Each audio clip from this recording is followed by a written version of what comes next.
Good morning, my grandkids and my nieces. How is everybody? Well, we're still studying Gideon, and Gideon has had to be very brave already, even though he felt very scared, didn't he? But God is with him. He understands, and he is helping him to understand that he has called him, and he's going to be with him. So today, we just tore down the altars of Baal, and today we are in chapter 6 still, in verse 33. Now, soon afterward, after he tore the Baal down, the armies of Midian, Amalek, and the people of the east formed an alliance against Israel and crossed the Jordan, camping in the valley of Jezreel. By the way, we're in verse 33 of chapter 6, so be sure and grab your Bible and read along with me, Ma. Then the Spirit of the Lord took possession of Gideon. He blew a ram's horn as a call to arms, and the men of the clan of Abiezer came to him.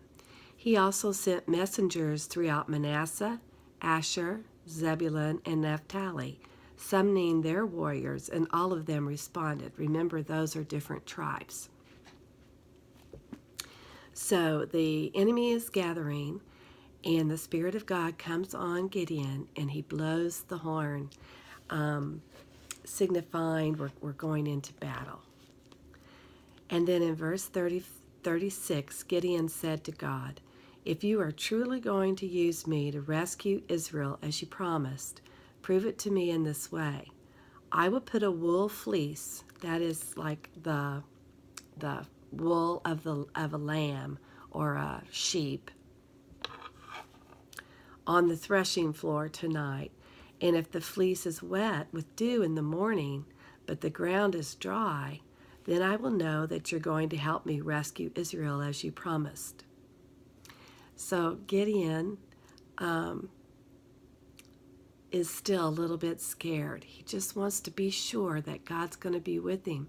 But he already said that God said that he was going to rescue Israel, because he said, "as you promised." So he really needs to learn how to believe God, doesn't he? Just like we do. We need to learn to believe the promises of God. But Gideon asks, "Would you just give me a sign that just gives me further confirmation that you are going to rescue Israel?" And so the next morning, that's just what happened. When Gideon got up early the next morning, he squeezed the fleece and wrung out a whole bowl full of water. But the ground around was dry. So typically, if it dews on the ground, it's going to dew on everything, isn't it? Then Gideon said to God, "Please don't be angry with me, but let me make one more request. Let me use the fleece for one more test. This time, let the fleece remain dry while the ground around it is wet with dew."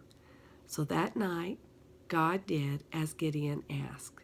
The fleece was dry in the morning, but the ground was covered with dew.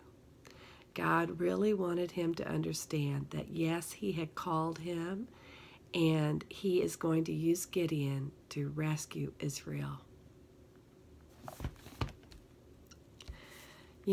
There's things that we are called to do too. And it might just be to be a light and to be positive in our families and love our brothers and our sisters. It might be to be a light in our classroom and to always speak the truth and to always love on people and to always try to create peace between people, and to be a good example of what it is to show respect to the teacher and to listen, and to have self-control even when people do things that are wrong. It takes a lot of courage to do what's right. And I just want you to know that Mima Jane prays for you all the time.